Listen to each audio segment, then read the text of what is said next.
From the halls of assembly, you'll hear us scream and shout. Our love of Indiana is manic and devout. Everything I you we discuss in unique manner. We won't be satisfied until we hang another banner. Us two goofy guys go by names of Ward and Eric, and as you probably know by now, we're Hoosier Hysterics. Hoosier Hysterics. Hoosier Hysterics. Hello, Ward. Hello, Eric. Well. It's been a little bit. The holiday season has gotten in the way of our schedule. A lot has gone on. There's a lot to catch up on. Merry Christmas. Happy early New Year. But before we get into anything. Whoa. Happy Hanukkah. Oh, thank you. Thank you very much. Come on. Don't sleep on the Hanukkah. Don't sleep on the Hanukkah. The 8 crazy nights. As always, we are powered by CommunityCars.com, sponsor of the pod, Hoosier Hysterics. CommunityCars.com, Hoosier Legends talk with Ward and Eric. CommunityCars.com. and fade out. Community Cars, CommunityCars.com, the one-stop shop for all of your vehicular needs. No matter what your budget is, they will find a car that works for you, and they will do it in the easiest, most professional, and just nicest way possible. I had the joy of driving with the Martin family from Indianapolis to South Bend for the CFP game. Now, that is where the joy ended. Right. It was a miserable experience, except for the time spent with Evan Martin and the king and queen, if you will, of the Community Cars empire, and the princes. Their 2 young sons came along as well. It was cold as balls. It was a miserable experience. South Bend sucks. It just sucks. It does, man. Have you been there? Yeah, no, I made a movie in South Bend. Did you like it? No. No, it sucks. It also, like, they apparently, like, took a bulldozer through the town about, like, 5 years ago and just, like, rebuilt a bunch of homes, like, all that look exactly the same. There's no character to it. They treat the place like garbage. At the end of the game, there was garbage everywhere. Through the parking lot, you could not step anywhere in the parking lot without stepping on broken glass. It was disgusting. I took a video of it. It was awful. It was just it mirrored my feeling of the entire experience being there. It was freezing. Wait, it just was not good. Is this still an ad for Community Cars? So buy your car from Community Cars. It will get you in and out of South Bend. More importantly, it'll get you out of South Bend so that you never have to go back. Because next time we play them, I want us to be hosting the CFP game. Yeah, that's a good call. That's how you fix that problem. Have it be in a beautiful, beautiful town. I do wonder, I know I've been in the car with him once or twice. How good of a driver is Evan? He's perfect. He's the perfect driver. He knows how the car works. It's kind of, I think it's part of the job. Like, you can't be the king of cars in Southern Indiana and just be like a shitty driver. At one point in the drive, one of his sons asked a question, and Evan's response was, it was a car question, and the response was, well, cars used to have these things called carburetors. And I was like, they don't anymore? So I'm like, yeah. Back in the day, my day, they used to have carburetors. I mean, like, I didn't know cars don't have carburetors. I'll be honest with you. I don't know what a carburetor does. I'm 2 for 2, buddy. 2 for 2. I didn't know. I mean, look, you're loading up 40 gallons of oil in your car to get it rolling. We all know my level of expertise with vehicles. But yes, great driver. It was my job on the way back from South Bend, which we left at around 11:30, to drive back to Indianapolis, where he was going to drop me off at the airport, and then I was going to get on a 6 a.m. flight. So the thought was, get back to the airport around 2:30, just stay there for a couple hours, get on the plane. What could go wrong? It was my job to keep him awake in the shotgun seat. I fell asleep 40 times. I mean, it was, he told me at one point I fell asleep during a sentence. And then I get to the Indianapolis airport. before anything really opened, security wasn't open. There were a bunch of hobos like me sleeping, like legs hanging over chairs, using our backpacks as pillows. And then my flight got delayed and delayed and delayed. I was at the Indianapolis airport from 2:15 in the morning till noon. It was miserable. It's the worst trip I've ever had. You've had some terrible ones. Terrible ones. But look, I did get, which I will feature later, my CFP hat, thanks to the Martin family. But look, we played in the CFP. The game sucked. They were better. They were faster. They were bigger. They were stronger. They were more skilled. They beat us. And being in the South Bend Stadium, they do a really good job during the game. The crowd was into every play. Every play. They got a priest up on the big monitor doing like DJing. They've got like a priest rapping, getting people hyped up for third downs. Every third down that Indiana had, they have some video hyping the crowd up, and the crowd gets loud, and it's not a big stadium. I mean, I think it's like 70,000 people or something, but it's not the big house. It's not Ohio State. Even that was expanded, right? Like it used to be even smaller.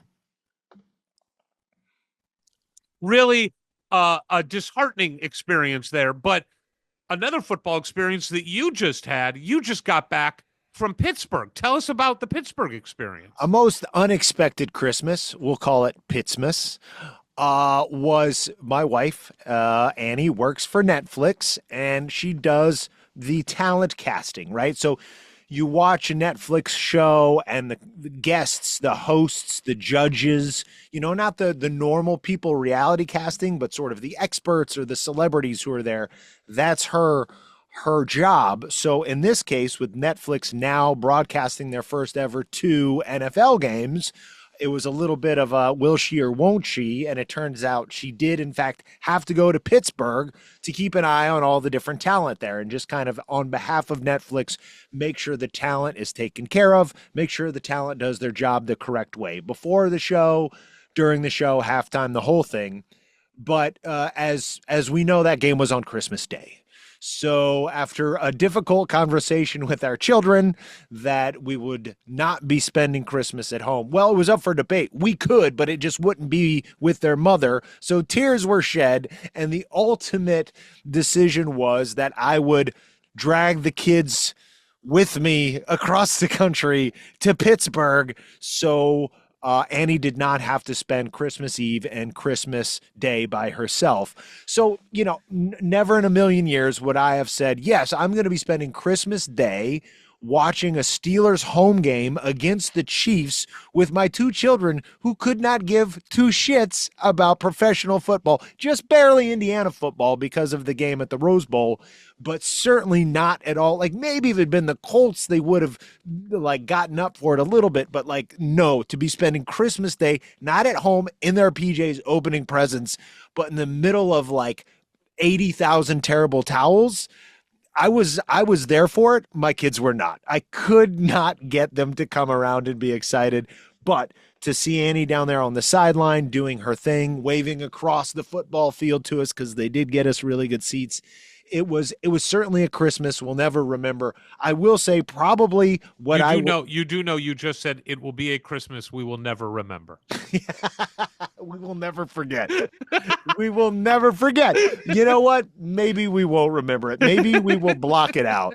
But I'll say one other thing. I thought maybe the most unexpected and funniest highlight of the trip was one of the talent they had out in the parking lot on behalf of Netflix is the comedian Bert Kreischer. You're familiar with Bert, yes? Sorry, yeah. Just big, bombastic. Two Bears in a Cave, his famous podcast with Tom Segura. Yes, exactly. Very gregarious guy. And so on Christmas Eve, one of Annie's responsibilities is to host a talent dinner. So it ends up being like 10 of us, 12 of us at this restaurant. And, while we're waiting for our table, Russell Wilson comes in. And I'm like confused because I still think he's on Seattle. And I'm like, what's he doing here? I'm like, oh, he's the starting quarterback for the Steelers tomorrow. That's right. But then we go and really the one talent from the Netflix team who's there is Bert Kreischer. And both Annie and myself and our two children are there. And Bert has two daughters. And he's like, I know how this works. The kids are going to get shoved off at the end of the table and, they'll get left out of it. So you guys sit down right in the middle. So like Bert sits down directly across from my son Porter, 10 years old. And I'm spending the service was very slow at this restaurant. So I end up spending like 2.5 hours of watching Bert Kreischer hold court with about a dozen people directly across from Porter, who has no idea what's going on the whole time, right. Nor does he care. It was quite amusing. But Bert said, he looked at both the kids. He goes like, look, I know you guys had to be at an adult work dinner and you did great. But just know, this is a Christmas Eve like you'll never have. When I'm dead, you'll remember that you had dinner with me on Christmas Eve. And then you said to him, Bert, from the bottom of my heart, this is a Christmas we will never remember. We will never remember. We were taking an Uber home, and after all of this, and Bert's talking about all his friends like Theo Vaughn and Joe Rogan and what's his name? The guy from was also one of the talent. He played George Washington on the SNL. Nate Bargatze? Yeah, and he was my not at the favorite dinner. Current comedian. Yeah, a lot of people. He's the most popular touring comedian in the world He's right amazing. now. So Bert's got all these great anecdotes about all these people. And as we're driving, and Bo, she's 14, and she's somewhat with the scene, thanks to TikTok. And as we're driving back to the hotel, having been just spellbound for the last 2 hours with all these anecdotes, she just looks at me and she goes, "Who was that guy?" Phenomenal. A really fun Christmas. For the first time, I had a Christmas tree at my house. It was beautiful. It was a beautiful Christmas. It's still there. I thought maybe once Christmas ended, it would go away. No, but it's still here. My Jewish blood definitely raised a few temperature notches as the Christmas tree was brought in. But it's brought a nice. What's that French phrase? Whatever. Joie de vivre. Yeah, that one. It's really been nice. It was really, really fun. And we made it really fun also for somebody at home who participated in our raffle giveaway for Alumni Hall, where somebody's got a stocking stuffer giveaway where they get to go in and pick like $50 worth of accessories from their stocking stuffer rack. Alumni Hall, alumnihall.com. Go there, choose Indiana as your school at the top. The unboxing that you get when you order something from them is sensational. They wrap things so great. It is the perfect place to buy any gift for any Hoosier fan, whether it's Christmas, birthdays, New Year's, Valentine's Day. Who cares? Just, you don't need a reason to buy Indiana merchandise, but if you're going to do it at Alumni Hall. Really, really fun. And now we've got some Indiana sports to talk about. This has been an interesting break because a lot of sports have been playing. Obviously, the IU football season ended, and we'll get into that with our guest. But Indiana women's basketball, which is figuring out what life is without Mackenzie Holmes. Like an era of Indiana women's basketball has ended with Grace leaving the year before, Sarah Scalia gone now, and Mackenzie Holmes gone. And they hit some bumps in the road at the beginning of the year. They ran into a buzzsaw in North Carolina. They've lost some games they shouldn't have lost. But now they've put a winning streak together, and they just boat raced Wisconsin. They're 2-0 in the Big Ten. And I got to say, man, I watched the game with Stella. They just play such beautiful basketball. Like, they really do. Oh my God! And Lily Meister is taking a huge jump. She's not Mackenzie Holmes. We shouldn't expect her to be Mackenzie Holmes. But the transfer, Shea Chesky and Caroline Striplin, which we had on the show, have been huge additions. I love how Shea plays basketball. Tough as shit, can shoot, great passer, really good defensively.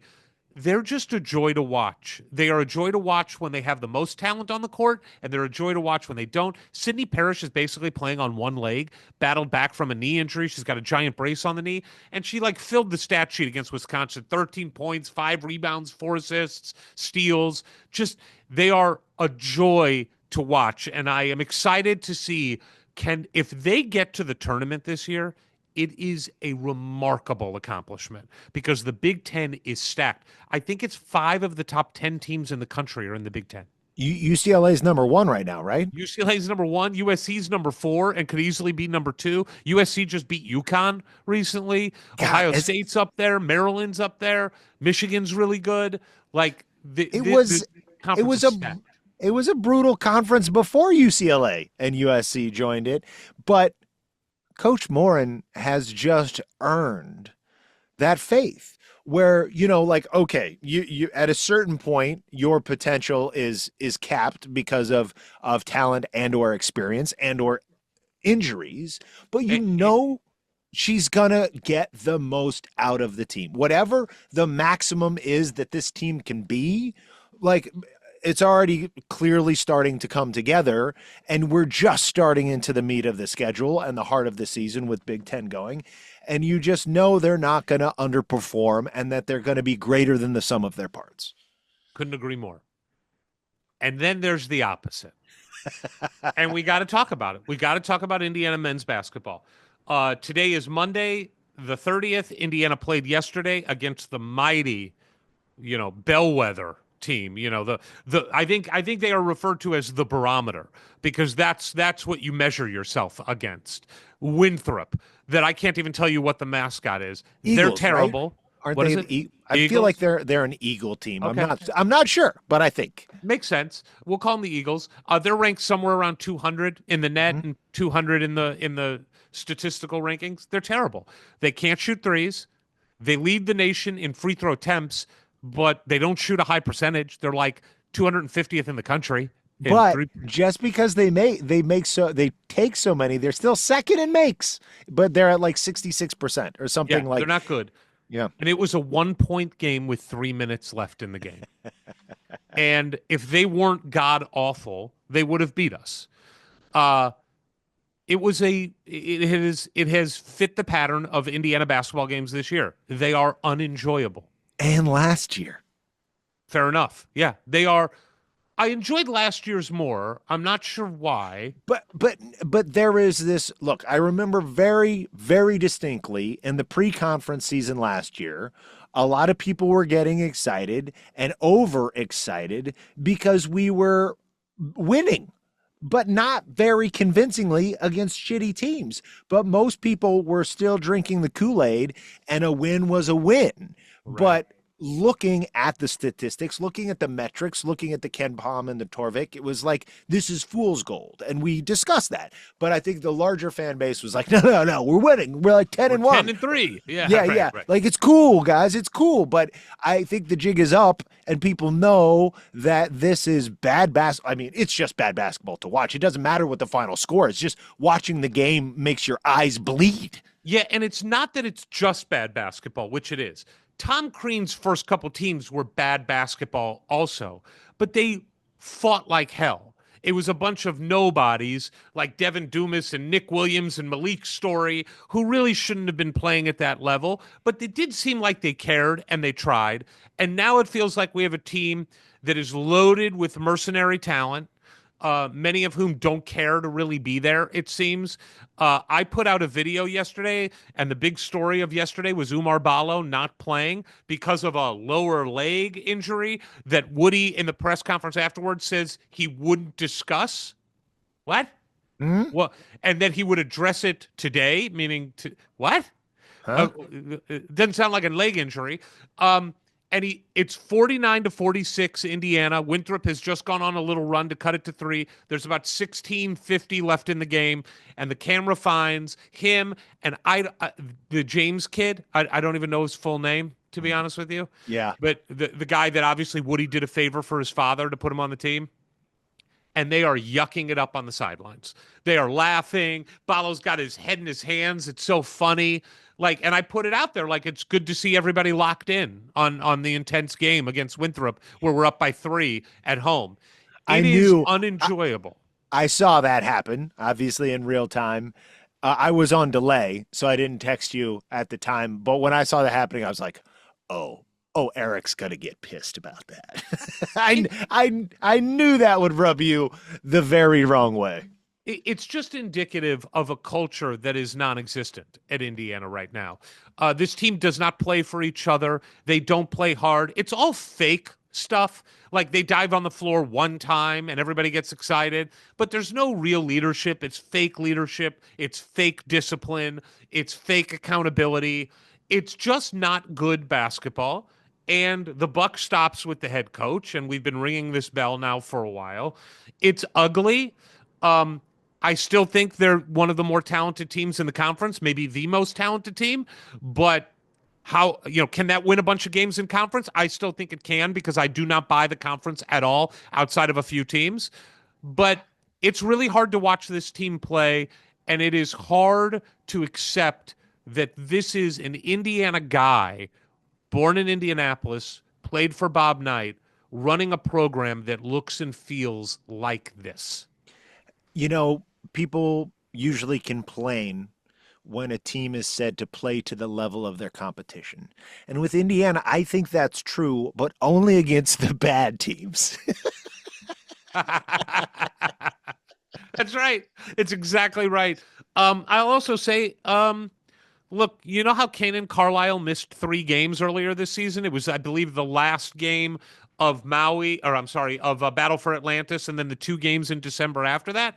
Yep. It's interesting. It was an undisclosed injury at that point that they never talked about. It was 3 games, and then there was some magical healing power in missing 3 games. It's funny because 3 games is a typical duration of a suspension when you do something and get caught. Of course, Indiana doesn't talk about that. I would argue you need to talk about it, because he's making several $100,000 a year. Okay? These are not guys who just came and they're kids like every other student athlete. Those days are long gone.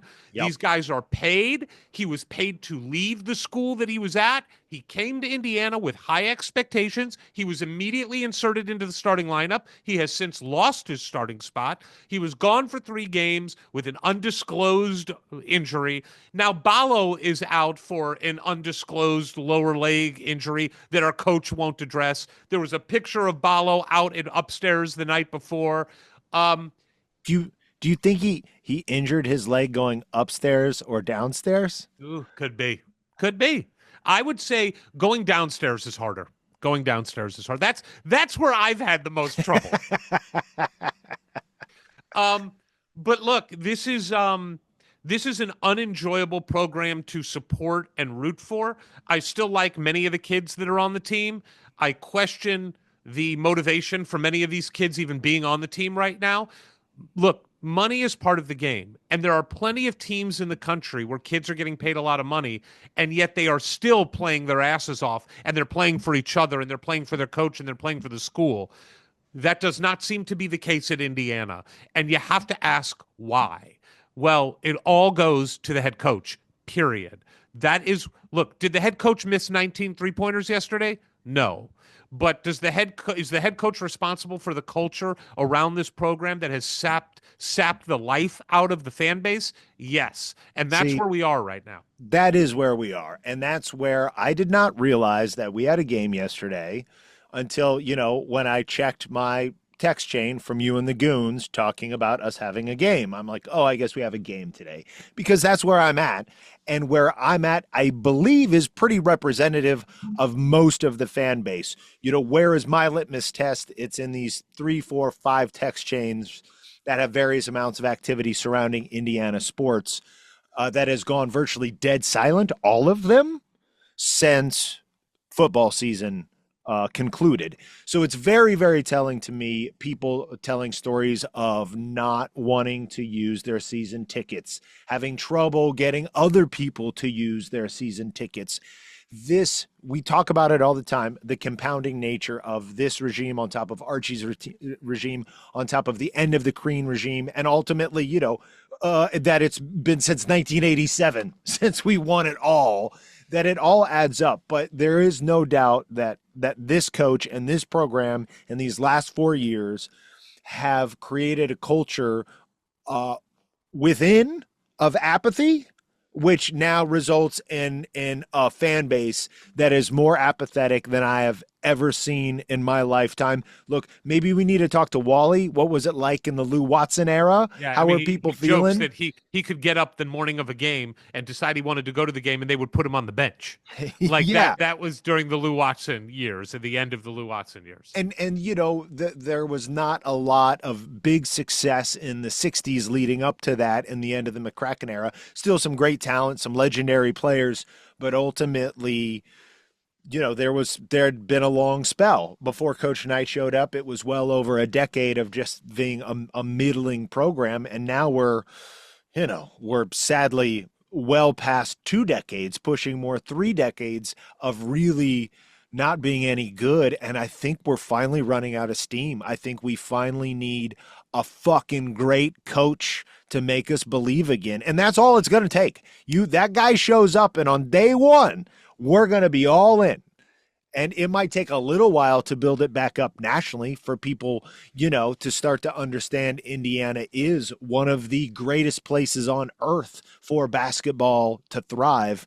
But I don't expect anything from this team or this program or this fan base for the rest of this season. Yeah, I mean, I don't think it takes a while nationally. I think it takes 1 year. I mean, Yeah. You had a dormant football program that in 1 year became a national, emerging story because they got the right coach and the right resources. 2 weeks. It took 2 weeks. Now, Right. I get it. All those resources had to be built up by Scott Dolson and Fred Glass before him to finally get to the point where you could make a serious pitch that Indiana had invested and was ready to seriously invest moving forward. But in terms of what Indiana basketball has to offer, NIL, everything to do, like the right coach shows up at the end of this season and in, a couple of weeks should be able to flip a roster to his liking, that even if we don't know it and there's no proof of it till late in the fall, early winter, the right coach can turn this thing around virtually overnight. Yeah. I do want to say one thing because you brought up the Lou Watson and McCracken years. We lost Dick Van Arsdale in the last few weeks. We did. I was very sad to hear that. Dick Van Arsdale, of course, one of the 2 Van Arsdale legendary twins that played at Indiana and had just like eerily similar careers both at Indiana and in the pros. But an absolute legend of Indiana basketball. And I mean Indiana as Indiana, not just Indiana University, but Indiana the state. We were lucky enough to have his brother Tom on as our primary guest, and Dick made a quick appearance on the show, if you remember. Of course. But we stayed in touch with those guys, and just incredible human beings, incredibly interesting people, artists, people that stayed connected to the game, went out to Arizona to live out their retirement years, and great human beings and ambassadors for Indiana University. They don't get the love that they should get. I don't know if Indiana did anything for Dick over the course of these games. We only get the TV broadcast out here on the West Coast. Right. So I don't know what was done. I hope they did something nice. He deserves it. Yeah. And our thoughts and prayers and hearts go out to Tom and his family and Dick's family that have survived him, because just, part of the fabric of Indiana basketball. And really, really sad that he's no longer with us. I'm so glad you brought it up, because when I think about my in-laws, and they were there when the Van Arsdales were there, and that they knew about him in high school, right? They were all coming up in high school together, and those guys were legends at that point. And, when we talk about teams that weren't necessarily going anywhere in football, but we had Antoine Randall L, and that made it worth going to the stadium and watching them play. And that's what Tom and Dick really did for a lot of those teams.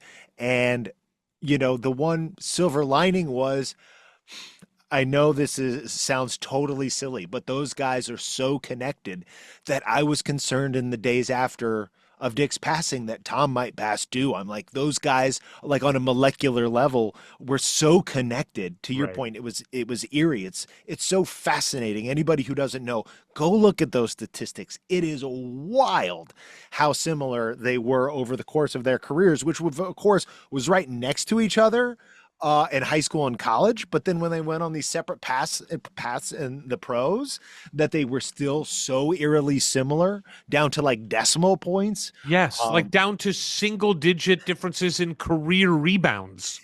Yeah. And this is not like 1 or 2 seasons. This is like, I think they both pushed the better part of a decade. Yeah, like 10 or 11 seasons. They played like exactly the same number of years, just incredible careers, and Indiana will sorely miss Dick. Back to the basketball program. Look, the story on everybody's mind is how long do we have to live through this? I do not believe Mike Woodson will be the coach of the team next year. I believe something will happen. Now, I leave a little room for, could this team's talent gel? Instead of going 1 for 20, could they have a 14 of 20 game? Sure, they can. Mackenzie Mbako can shoot threes. Luke Goody didn't all of a sudden forget how to shoot threes, even though it appears they have over the last several games. Jeez. They could get hot, but they're going to have to win like 13 games in the Big Ten to make the tournament, and it's going to have to be the right 13 to even make the tournament. So, and I don't think squeaking into the tournament is enough for the future of this program. So I don't believe Mike Woodson will be the coach next year. I never thought they would consider making a move in the middle of the season, but I got to say, I thought that had they lost to Chattanooga or Winthrop, that they might make a move before the Big Ten season. Will they make a move during the Big Ten season? I'm not going to say it's 0% like I thought it was a couple months ago. I think there is enough, fervor and apathy creating a just deadly stew in Bloomington that they may have to do something to just show the fan base, we're with you. We don't think this is acceptable either. And it may happen. I'm not saying it will. I'm not saying it's likely in season, but I certainly don't think it's 0%. Yeah, it's interesting. I don't understand the advantage of making a move mid-season unless you think there's enough talent there and enough of a for sure thing in whoever interim would be that you're like, you know what? This guy, inside or outside the program, could come in and probably get more out of this talent and sort of salvage the season. Not that anybody's going to get him to the Final Four, but God, I'm not expecting an in-season move just because I don't think you have that much to gain, if anything, by it. It would be purely emotional. I really believe that. It would be, and maybe that's worth it. Maybe it is. I agree with you. I don't think there's a tactical reason to do it because I don't think this team's going anywhere. And I also think you put your interim coach in a really weird spot because what happens if you do it and they do go on a run? And let's say Kenya is the interim head coach or Calbert is the interim head coach. If it's Calbert, it's even more complicated. You can't make them the head coach. So I agree with you on that front, but I think the emotion of this situation is getting to a point where it's a fever pitch. I also want to say this on another sad note. Calbert Cheney lost his father. He did. And, it's awful. I mean, he wasn't at the game yesterday, and our thoughts are with Calbert and his family. To lose a parent has got to be just it's awful and tragic, and we feel for Calbert and his whole family. So I hope that they find comfort in celebrating his life and being with each other and spending time with each other, but not an easy time for Calbert, and our hearts go out to him. No matter what's happening with the team that he's on, we love Calbert. He is the greatest, and his pain is not something that we take lightly. So we feel for him. It is something where I do think a lot about Calbert and Jordy and everybody inside the program and frankly players on the team, managers, who have just given everything to this program. And when duty called to come back and help with the current regime, they went into it with only one intention, doing everything they can to help Indiana University reclaim its rightful spot atop college basketball. And it's really, really upsetting to me that those guys have to endure a program like this, a season like this, and then something like that happening with Calvert, it's just got to be crushing when you don't even have this beautiful, wonderful, magical, happy thing called Indiana basketball, to go back to as like, when you're through with the mourning and the grieving, or you need to get away from it. Oh, here is this thing that has meant so much to all of us, and that is not even a bastion of goodness right now. It's just a cesspool.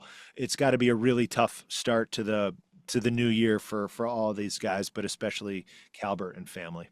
I will say that the tweet of 2024 comes courtesy of former walk-on for Indiana, Hogan Orba, who you may not remember, but he was a walk-on, I believe, 2 seasons ago, who, when the picture of Umar Ballo out at Upstairs Pub, who knows what time, the night before the game that he could not play in, came out, his tweet was something, and I am paraphrasing, but something to the effect of, so making millions of dollars, being overweight, and hanging out at Upstairs the night before a game? Hell, I was doing this for free when I was in Indiana. I do. When you have a former walk-on, a player that is taking the low-hanging fruit of how bad the culture is right now and taking his shot, it's not a good sign for what's going on in Bloomington. But what is a good sign is what's coming back to Bloomington by way of the football team next year. Oh, and that's a lot of good coming back. And we have not even gotten into the fact that the big transfer portal news of Fernando Mendoza, the starting quarterback for 2 years of the Cal Bears, is coming to Bloomington. 6'5", mobile, can throw it, smart, can run. I mean, can do everything. Is going to take over for Curtis Rourke. Like, I truly believe when you look at who is coming back, Aiden Fisher has announced he's coming back. D'Angelo Pons is coming back. Elijah Surratt is coming back. The running back that they got from Maryland, stud running back. They got another stud running back. I think there is a legitimate chance that the team, regardless of record, the team might be better next year. Because all those guys coming back another year with Signetti, another year older, another year where they played in the Big Ten and learned how to play against those teams, a chip on their shoulder for losing games like Ohio State, Notre Dame, getting a taste of that, added with the transfer portal guys, this team has a chance to be better. And Signetti is looking at it like that's what he expects. Yep. So I'm excited as hell. And our guest today is at the epicenter of that return of talent to Bloomington. And we've been excited to talk to this guy. He's one of our favorite players that has been in Bloomington on the football side in many, many years. And we just finished the interview, and he's even more of our favorite after the interview. Now he's one of our favorite people. But I do want to step back to Mendoza for a second, because we can't understate that. We can't overstate it. We won't do either. We'll state it perfectly. This is a dude with he checks all the boxes plus, right? Everything Curtis Rourke had, he appears to have. It's going to be a different coach, a slightly different system, but he seems to have more wheels on him. Seems like he can escape a little easier, and then when he needs to, run up the field. So that's definitely an extra check mark. But I'm really excited that this guy's got 2 years. Now, I don't know what his prospects are. I don't know if he might be a one and done if it really goes well in Bloomington for him.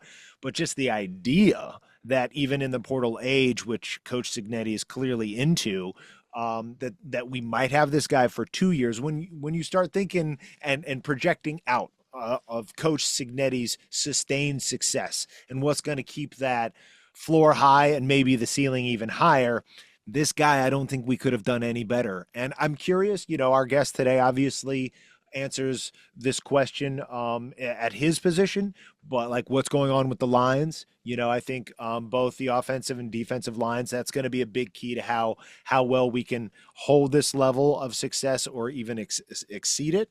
But as far as a wonderful Christmas present, you could do a lot worse than Mr. Mendoza. Yeah, and I also want to say it just fits this pattern that Coach Sig was saying before he came to Indiana, that they turned their quarterbacks into players of the year in their conferences. Mm-hmm. And this year, Curtis Rourke wasn't player of the year in the Big Ten, but he finished 9th in the Heisman. Yeah.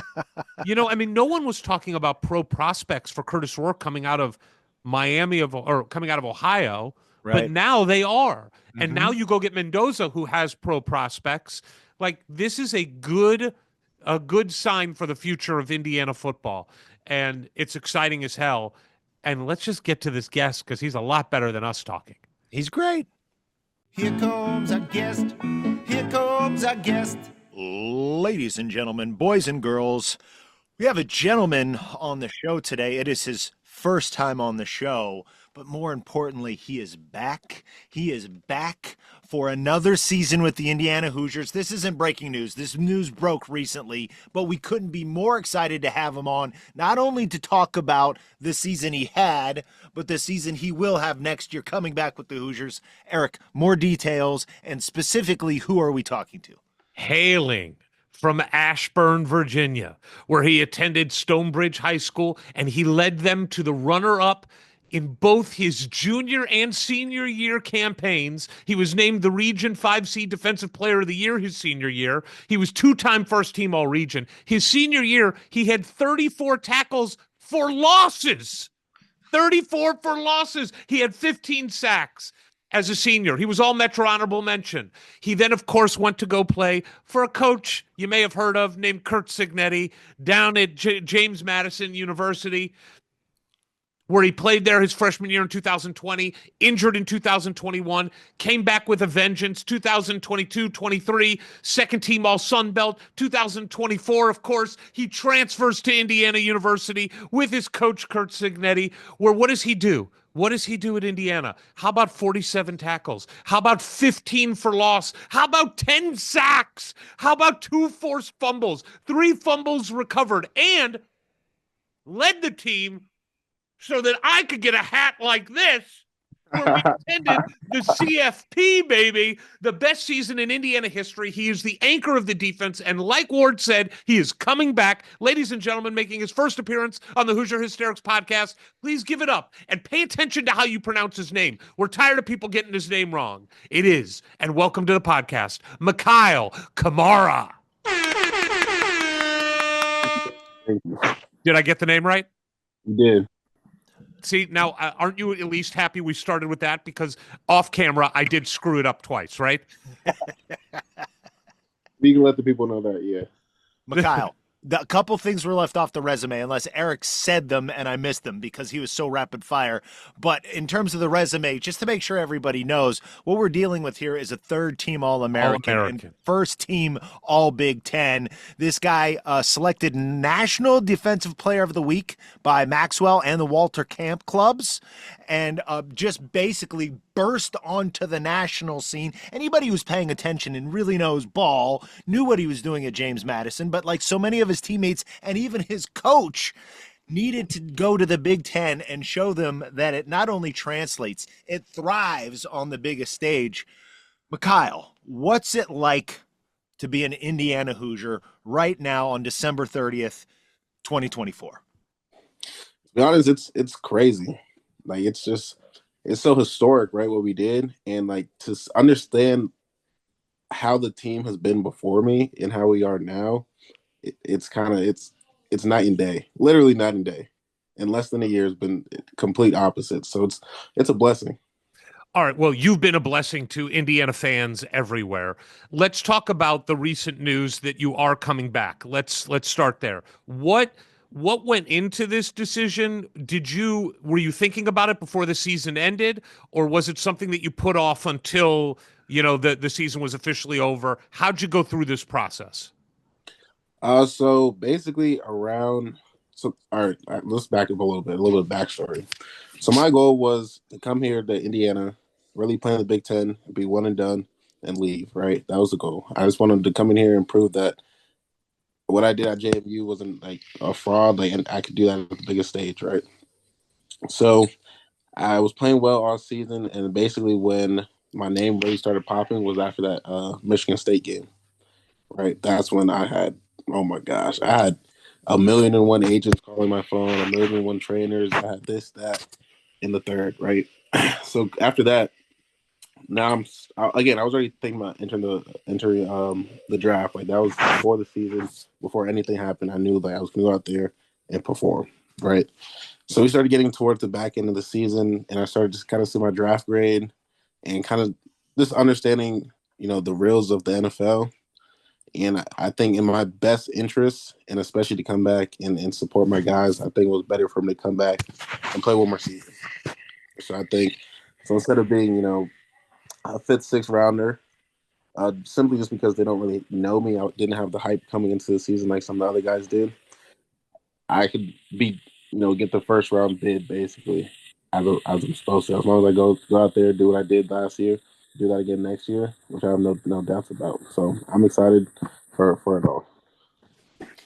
Well, is that something where you are obviously there's a calculus of okay, they know me now, right? They know my name, so they'll be paying attention from the first game next year. Yeah. But you also have to be betting on yourself to improve, right? Like in terms of what's going to go into this off season. Have you brought on one of the aforementioned trainers that hit you up, or is it all something you're looking at? Is it all going to be in house? Is everything you're going to do basically within the structure there in Bloomington, or will you do what these quarterbacks do in the summer and come out to LA and run on the beach?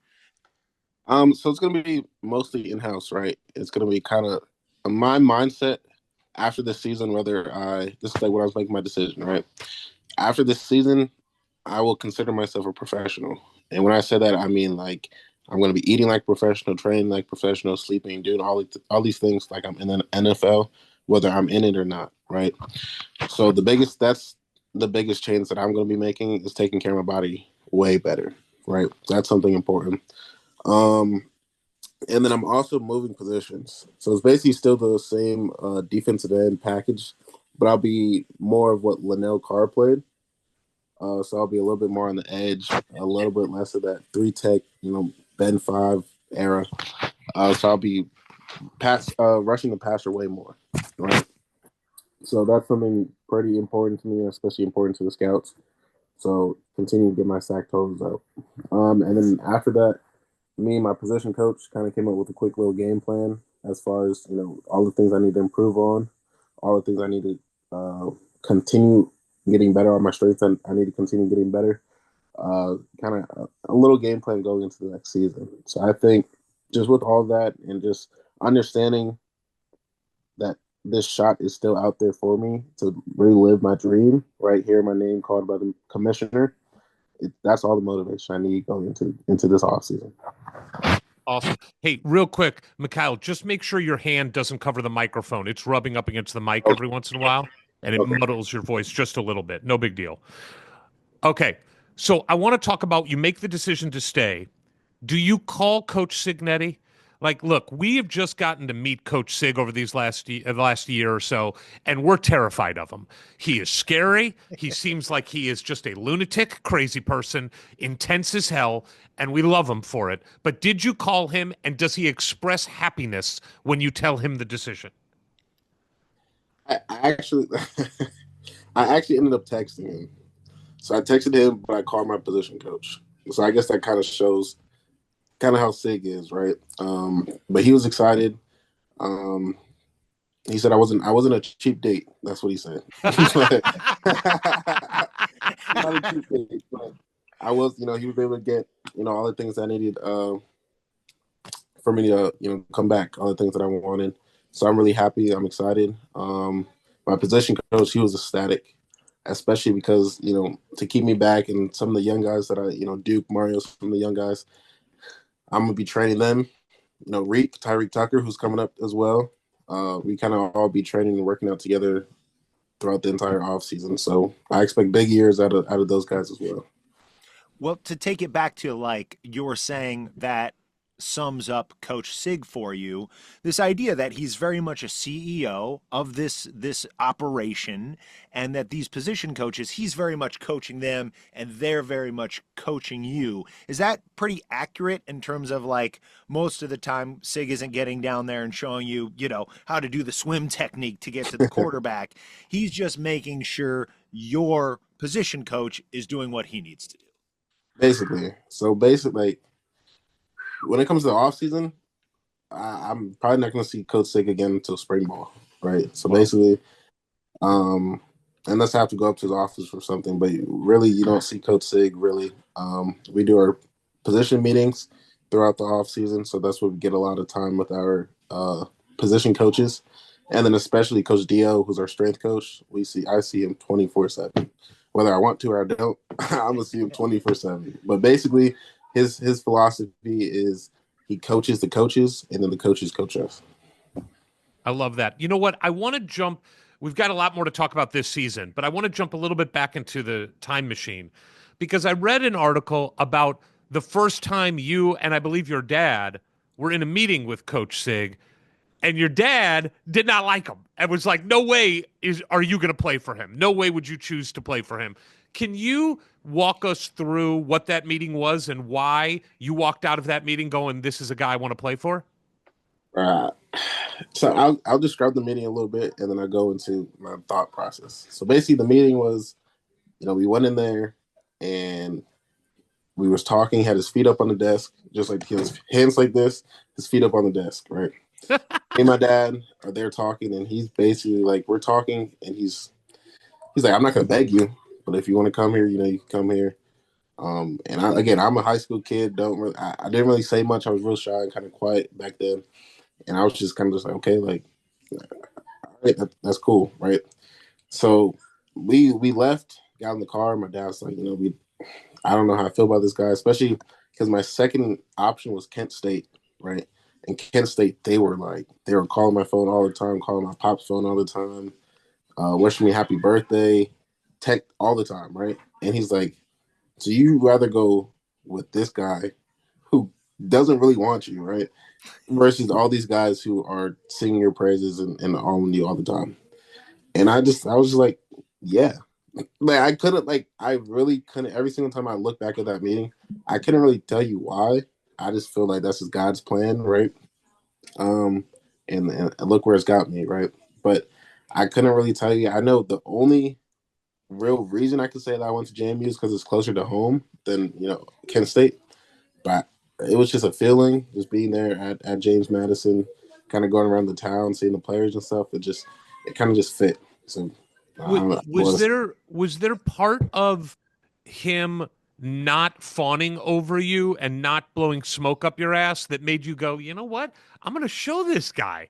I'm gonna Oh, make him want me. I really think so, right? Just because that's kind of how my career has always been, even now, right? My career has always been like I have these guys who really love me, but these guys that don't really love me, and I'm trying to figure out why, right? So I've always been the type of person to like kind of prove people wrong. So I feel like subconsciously that could have been a part of the decision for sure. Well, then maybe another factor going into it is something we've all had trouble putting our finger on because it is an intangible, but yet it very much has an effect on people is his confidence. Like, okay, he's not just playing a psychological game with you of like, nah, I don't want you that much, and that's going to make you want me more. Like, the pretty girl that you can't get the time of day from, so you There you want go. her even worse. There's that factor at play, but it's more that this is a man who was sort of born to be a football coach, has won every single season he's ever been a head football coach, and that confidence it's born out of something that he's earned. Like, I just have to feel being in the room with the guy, especially as an impressionable high schooler, you had to feel that vibe even subconsciously Hold and just know that he's a winner. Let me cut you off real quick, right? I feel as though the Sig that you all know and see, this Indiana Sig, this is a new character. Like this is not what I'm used to at all. Like when I like him, I win Google me. Hell no, he wouldn't have said that 2-3 years ago. Like this is a new version of Sig, which I like. Don't get me wrong, I like this version of Sig, but like this version, I think it's kind of built throughout the whole Indiana or nothing, the whole JMU process, and obviously his Elon process. But I think that JMU resume and then us going up to FBS and still winning, And then coming here, I think that's all crescendoed into kind of like who he is now. And even when it comes to, I've seen him recruit. Like these guys coming in now, these freshmen, like he's got a real smile on his face. He's got this different energy that he did when I was getting recruited. So I know the young guys definitely see him in a different light. I know the parents see him in a different light. I know the fans see him in a different light. But again, I like this improvement of Sig, but this is a new Sig that I didn't get to experience when I was a freshman. That's fascinating. The evolution and evolution of Sig in real time. Were you ever a fan growing up, or maybe still, of WWE wrestling, World Wrestling Entertainment? I was when I was real young. Because I feel like Sig, he's basically turned heel. He's gone heel, but like the lovable heel, the heel that talks trash, the heel. He's like when The Rock goes heel. He tells you how good he is, and then he kicks your ass, and then he tells you again that he kicked your ass. And I feel like he's bought into the Pat McAfee stuff of the world. Oh, and yeah, he's gone heel. He's gone heel, and he's a lovable heel. He's our heel. For sure. I that's a great analogy. I can't lie. That's perfect. I love it. All right, I want to talk about your JMU days for this reason. I don't want to get into the weeds too much, but your story is a remarkable story. Everybody that knows anything about you has read about always overlooked. People didn't like your size. You just kept proving them wrong. What blows me away, you play your freshman year, and you basically are not healthy playing. You've got shoulders that are jacked up, and then you have to get it done, but you elect to have surgery on both shoulders within like a 6-week span that's going to keep you out your sophomore year, so you're going to have to redshirt. But getting surgery on both shoulders is insane, right? Walk us through that year and that decision, and how difficult was it for you emotionally to get through that year of double surgeries? It definitely was. It was tough, right? Because that was kind of like, I guess, that pandemic era, right? Kind of going through that, and then just being away from home, right? With two messed up shoulders. So it was kind of the getting up at 6 a.m. to go and do treatment, and then going to class, coming back and doing treatment again, doing whatever I could do workout wise in the weight room, and then coming back and doing treatment again. Like it was just a real grind. But I had people in the training room, Miss Hillary, some of my trainers that was in there, that really like motivated me and kept me going. But it was really tough to just, again, I don't know how many people know of like athletes who get injured. Some programs are a little bit better than others, but I feel like the core, kind of when you get hurt, you're kind of like alienated from the team, right? You're not really going to meetings. You're not really in the locker room as much. You're kind of in the training room, and then you kind of disappear, right? So you kind of lose some of that brothership with the guys on the team. So I guess for a little bit, I felt like a little alienated. And then once I started getting cleared to run, to do this, to do that, I just kind of used that space to train on my own, right? There's some times where I'll be at the facility at like 10 o'clock at night, working out, whatever, hitting the bags, lifting, whatever I could do. So it's kind of been, again, it's a road that I feel like I had to endure in order to get to where I am now, and in order to build the work ethic that I have now and build the mindset that I have now. So I'm really grateful for it. In the moment, it was hell, right? But looking back on it, it was something that I really needed, and something that's really the core to my success.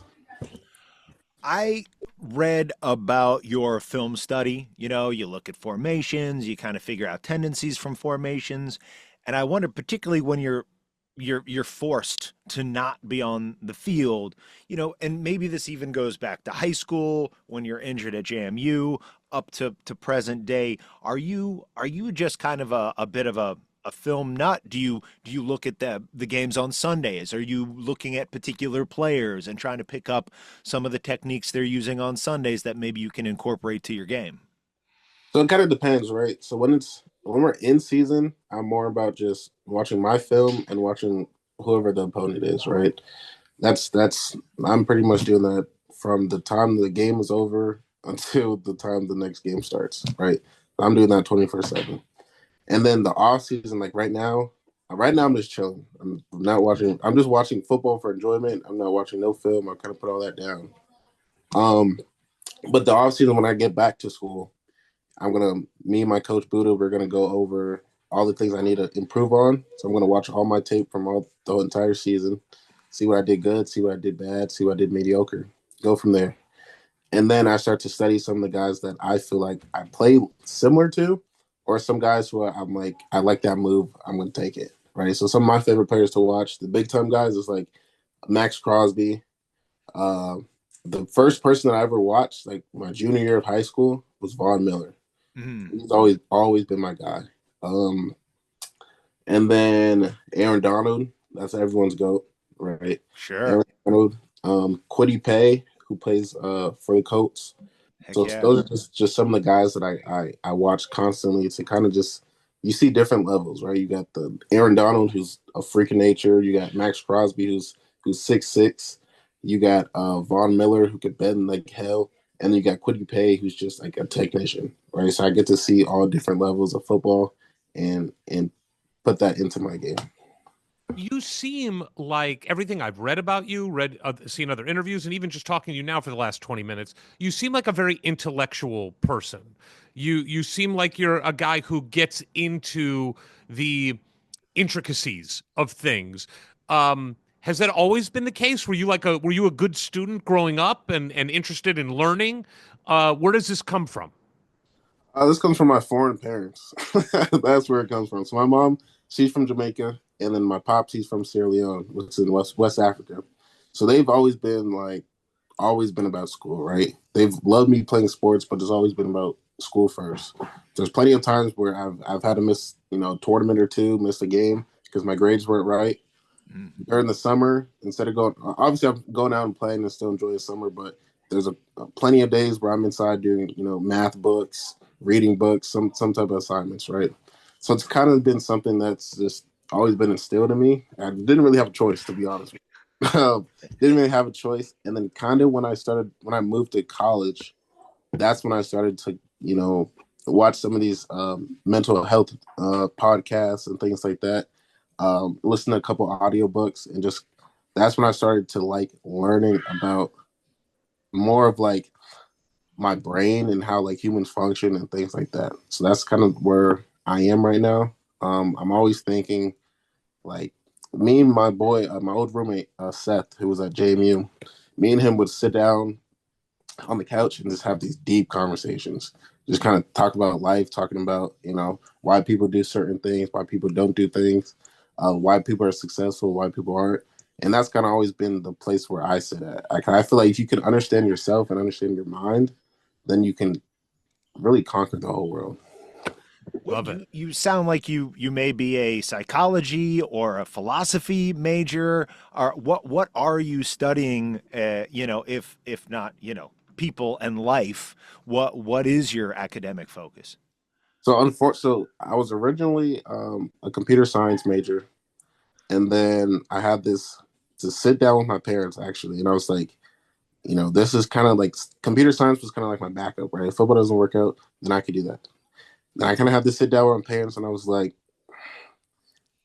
I just want to go all in on football, right? Like I want to do football. I feel like this computer science, all this homework that I got to do is kind of holding me back from what I need to do.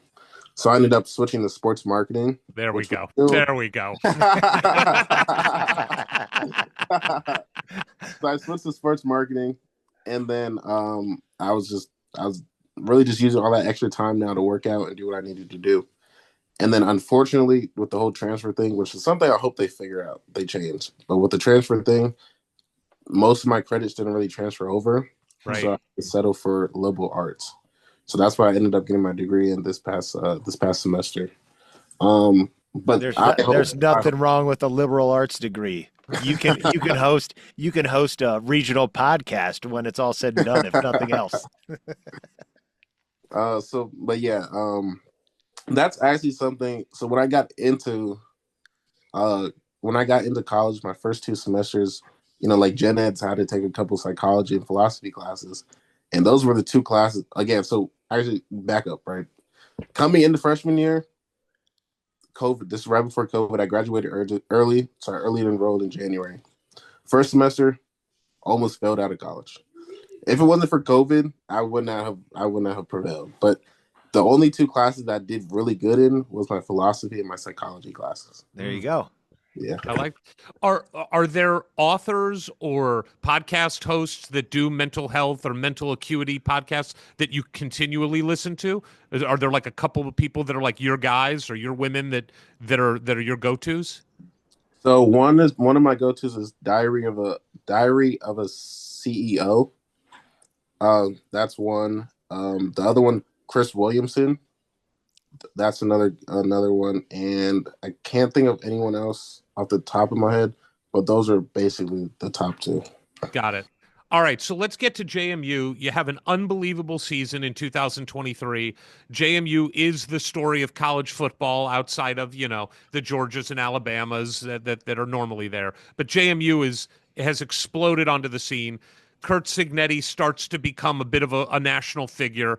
Game day goes to JMU, which must have been an amazing experience, becoming a bit of a regular thing for you. Wherever you go, college game day goes too. And you have this great season, but then Kurt Signetti gets the Indiana job. How quickly did that process play out? Did you know very quickly that you were going to be coming with him to Indiana? How did that all play out? So basically, before that season ended, I had a conversation with my parents, and I was like, I think I want to transfer, right? I feel like I'm having a great season, and I think in order for me to reach the goals that I've been talking about, I think I got to play at a different level. I got to play at a higher level. So I was already kind of thinking about transferring, and then I had I don't know if that's breaking the rules, so I'll skip that part. But basically, I came back and I was like, I don't know if I want to I don't know if I want to hit the portal anymore. So this is probably about literally like 2 or 3 days before I start hearing about SIG. So I'm like, I'm just gonna stay here. I'm just gonna go ball out, do what I need to do, go get 16, 17 sacks and figure it out, right? So then we start hearing like murmurs about, Coach Sig got on this plane to go here, he got on this plane to go there, he got on this private jet at this time. So we're like, yo, is this dude is he really about to leave? Then we seen on Twitter that he took the Indiana job. So as soon as I seen that, I was like, all right, bro, like I'm hitting the portal, right? Because it was kind of a win-win for me, right? It was I could go play for Indiana, I could go play for a completely different team, or I could come back to JMU. So hitting the portal was just like a no-brainer, I felt like. So I hit the portal, and honestly, I'm ready to go play for a new program. I'm kind of just not sick of Coach Sig, not sick of the coaches, but just like want to go see what else is in college football. So I took my visit to Pitt, and I sat down. I was in the hotel room after I took the visit, seen everything. I was like, I don't know, it's not quite vibing with me. Sat down, and I started watching film. Started watching their film from the past season, and I didn't really like their defensive scheme. I didn't like where I was going to fit. I didn't like where I was going to play. So that ultimately played into my decision of coming to play with Indiana. Did you, you didn't go and visit Bloomington before making that decision, did you? I did. So I actually, I had another meeting with one of the Pitt coaches, right? So I basically, because again, I didn't really want to come play for Indiana. I really didn't. So I was like, I have 24 hours. If you guys could get me on a plane to come down, visit, and come back, I'll consider it. And they got me down there in 24 hours. I was there for literally a day trip. Basically what all the other guys did for like the weekend, like Friday, Saturday, Sunday, I did that in like 12, 13 hours.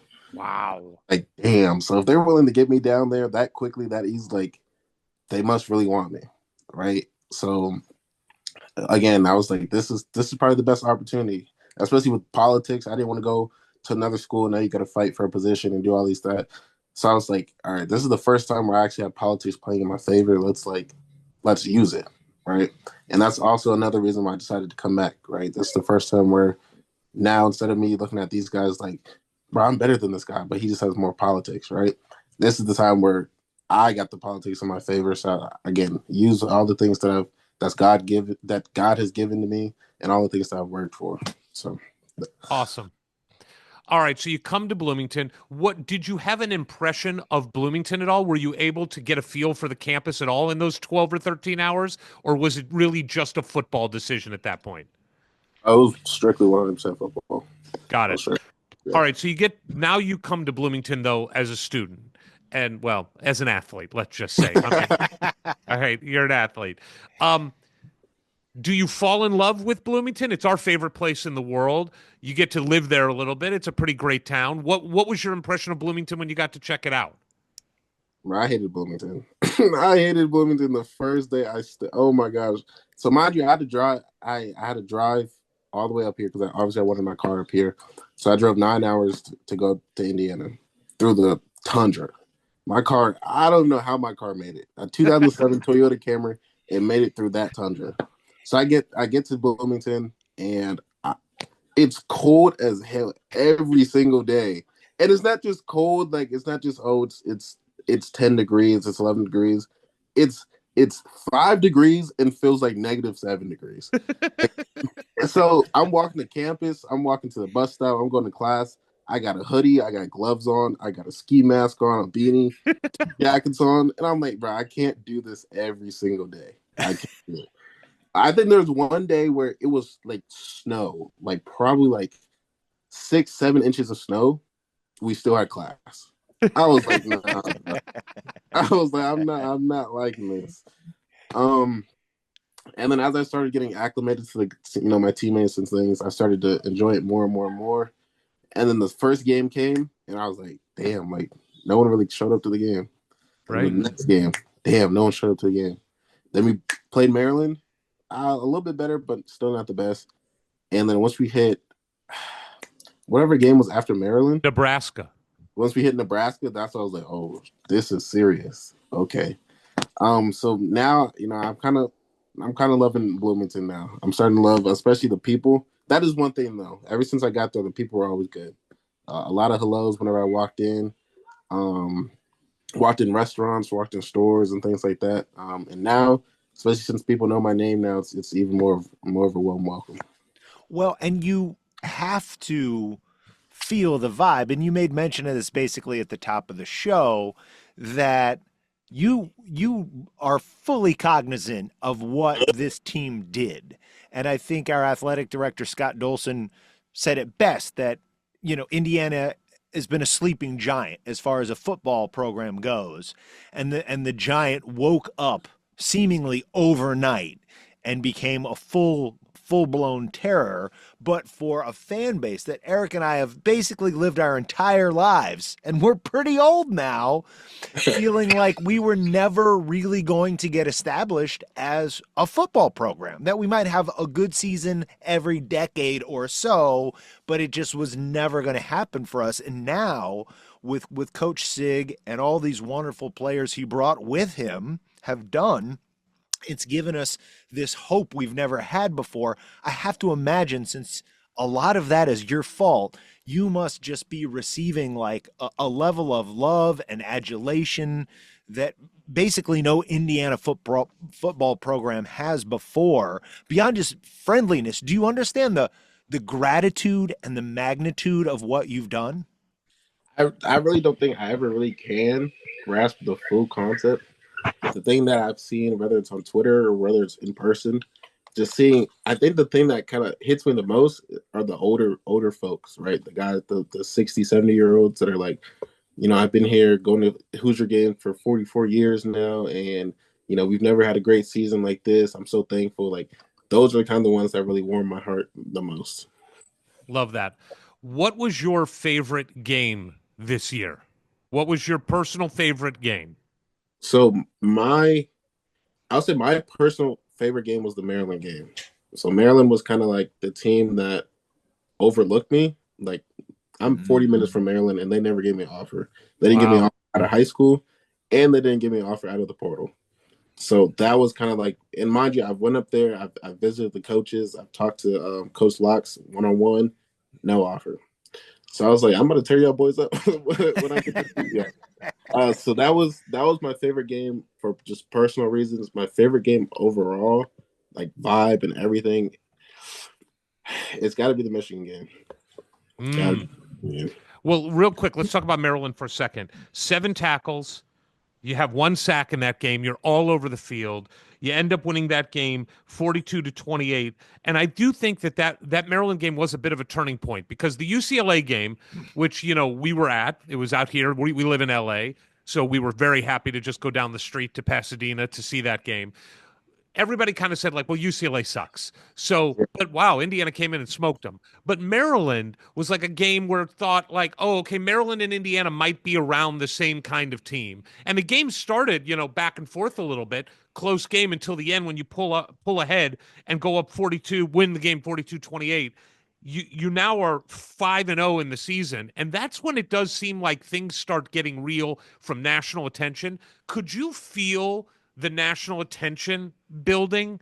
I mean, obviously with game day and big noon kickoff, all that, but is that when it started? Like, did you start getting more, like you talked about agents calling you and stuff before? Is that about the time that things started picking up? I think for me personally, no. For the team though, as far as like, for me and the team, as far as camaraderie, as far as like belief of like, oh, we can really do this, that was 100% the game. If we win or lose that game, that completely would have, that wrote the tide for us going forward. Especially that was a ready game. The offense had 3 or 4 turnovers. Mm-hmm. The defense did their thing. That was just one of those games where it was like, we win this game, we could really turn up. So, and then we went and then I think the part that really like solidified it is when we played Nebraska. Oh. That was like, oh yeah, we could do this for sure. When you talk about this belief, and any team, even if they were at the same university the year before, like you guys will need to next year, you'll need to reestablish what the team is exactly, what's changed, what's evolved. But I think we all have this concept in our mind that Coach Cignetti has a very distinct, clear process, program, scheme, everything he wants about how he runs his team and how his team plays, and that was installed at JMU, and a bunch of you just picked up from JMU and came to Bloomington and sort of picked up right where you left off, and everybody else who came in from other places or stayed and was already there fell in line with what you guys had established at JMU. Is that accurate? Did you just you're just now doing it in Bloomington, picking up where you left off? I think that's a great statement, right? I think we kind of Mikail, you don't need to tell him makes a great statement. It's bullshit. It's too much. We don't like it. We don't like it. All day. I need it.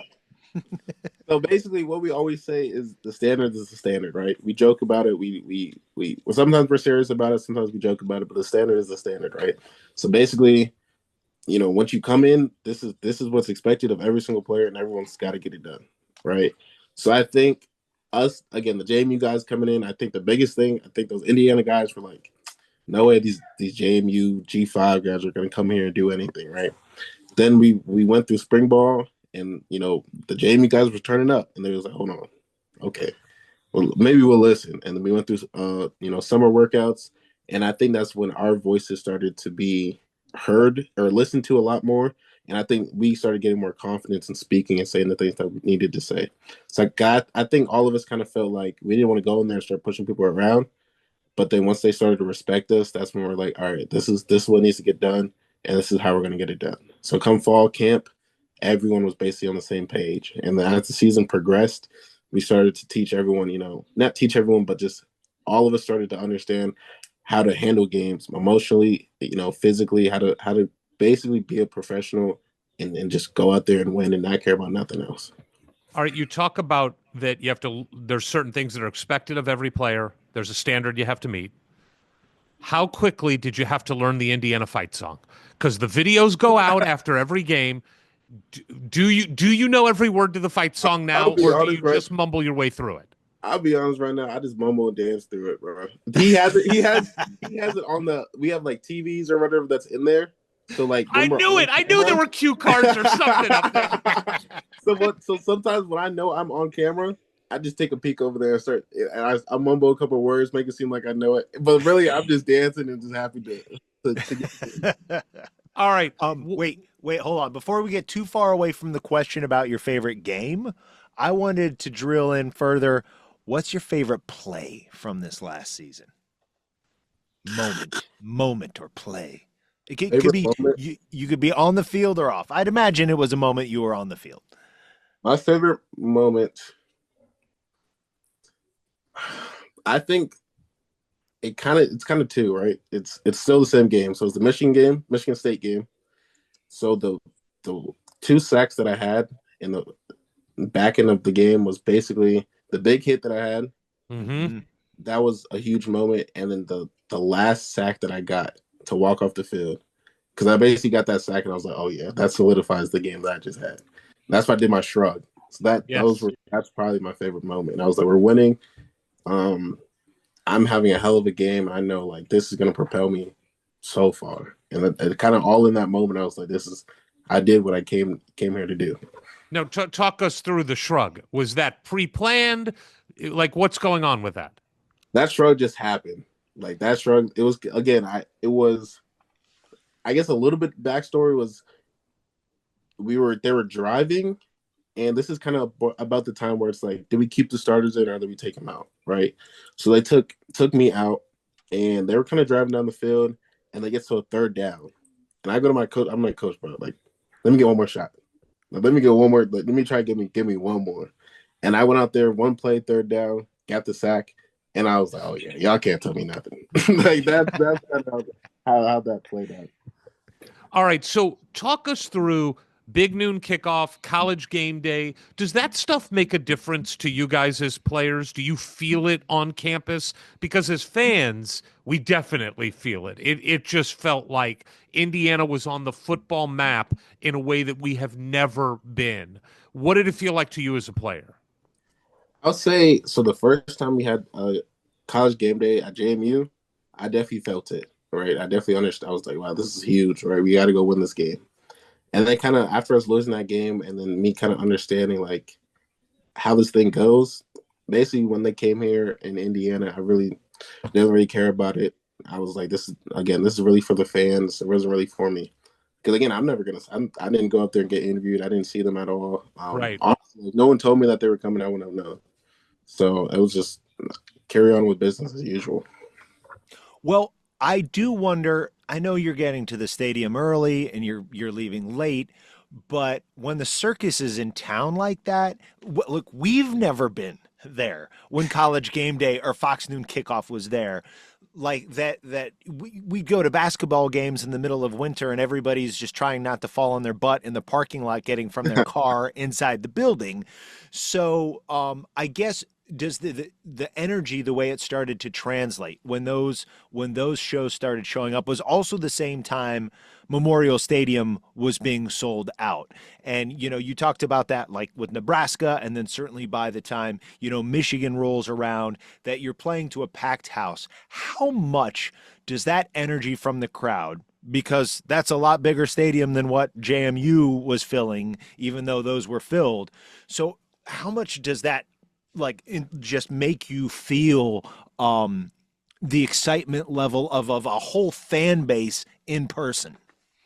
I think, to be honest, this was the first time where I actually like playing at home than I like playing away. The first time ever. I was always like I want to play away and kind of silence the crowd type of guy. And then literally running out of the tunnel, going into a Nebraska game, I was like, I was like, damn, like this looks crazy. They have the towers going. I was like, this is crazy, right? And I was like, all right, I got to refocus and get ready for this game. But every single time we go in there, I make a play. Aiden makes a play. Pons makes a play. Someone makes a play. This joint is rocking, and I'm like, this is love. Like I could play here for like this. This is amazing, right? And then to opposite side of that, when we went down to O State, that was something I've never experienced before, right? One that was again another that's doubled what Indiana has. They get 103 compared to our 55. Playing in that again for the first time, I was like, oh damn, like I make a play and they're booing me. Like this, like the energy that they can take and give you is something I never experienced before. And I think, at least for me personally, by the time we hit that Notre Dame game, it's when I kind of understood how to handle it. But I know definitely that Ohio State game for the first time, I was like, "Whoa, this is different." So the fans, again, when I'm watching TV as a fan, you never understand things like that. You never understand how momentum works. You never understand how home field advantage works, and it's something you really can't explain. You just have to experience. Well, I would think as a defender, like at home, that's like you get to hear the crowd just roaring for you right before the snap. Like you can take that energy Yeah, down and then like use it on the play. With the offense, they're trying to get all the crowd to be quiet. So I yeah, would think as a defender, it's way more fun. definitely way more fun at home. You even again, we got a million and one play calls and checks. So Aiden's behind me. He's the call. He's saying he's screaming the call, and I'm looking at him like, "What are you saying?" And then you hear the quarterback down, and we're like, "Bro, F it, bro." And I just get back in my stance and just get off the ball. I love it. You mentioned now a couple times, Aiden, Pons, you, three All-Americans who are all coming back to Indiana on the defensive side of the ball. First time in program history. I think it's the first time in program history we've had three defensive All-Americans, and it's definitely the first time in program history all three are coming back. You guys have any you got a private All-American text chain going on?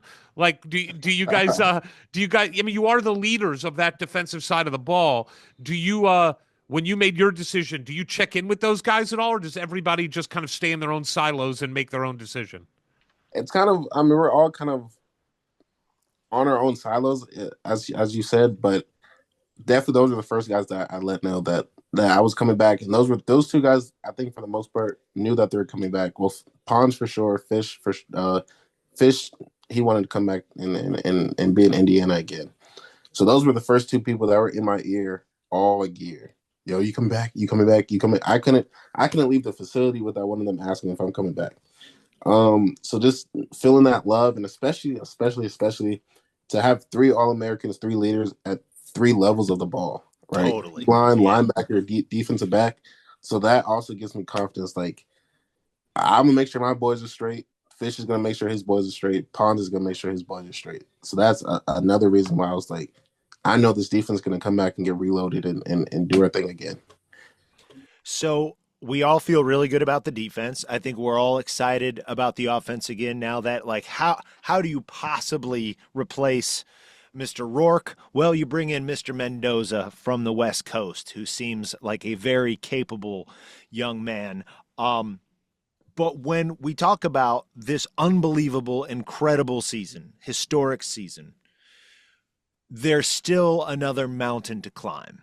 And, you know, whether it's going into Ohio State or going into Notre Dame against, I think, what most people would say are two top five programs, and you're going in and you're playing them in the most hostile environment possible. What needs to happen for you individually, for the team, let's say in all three phases of the ball, to go from a top 12 team in the country to a team that could be number one? So I think the biggest thing is we kind of just have to get our composure, right? So this is me included. I feel like everyone or the majority of the guys that were, the guys were all G5 guys. A lot of us have never experienced a game like that, never even thought to experience a game like that, right? So I think we still all played well, but we didn't play to our highest ability, right? I think Notre Dame, we improved, and I think going forward, that's the sticking point, right? Is to be able to go in those away games and get victories. That's something that's very important. And then on the flip side of that, no one should ever be able to come into Memorial Stadium and win. Like it should be just like that straight up. So I think that's something that needs to be improved on. And the second thing, some of us, I think speed. I think Notre Dame, them boys was fast. They was rolling. Ohio State, them boys was fast. They was rolling. So I think that's another part of our game that some of us need to improve on, especially me. It's just there's a different level of fast, and that's even me looking to play in the NFL, right? I got to be able to get to that game speed. So that's something I'm really focused on going into the season. How do you improve speed? So one, for me personally, since I'm switching to that new position, I'm going to be losing weight. So this year I played about 265, and next year I'll be playing between 250 to 255. So just losing that weight in general is going to, improve my speed. And I think Coach Dio, our strength coach, that's another one of his focuses going into this season is getting us faster. Still getting us strong, keeping us strong, but really getting all of us faster. All right, let's get off the football field for a second. You talked about that you're into like podcasts about the mind and inside the mind of the CEO, that kind of thing. What about movies, TV, music?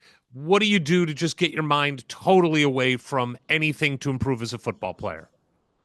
Literally, so right now, actually, before this podcast started, I was watching the new season of Squid Games. There we go. Yep. I was watching it with my mom. So that's one of the things. I like to watch.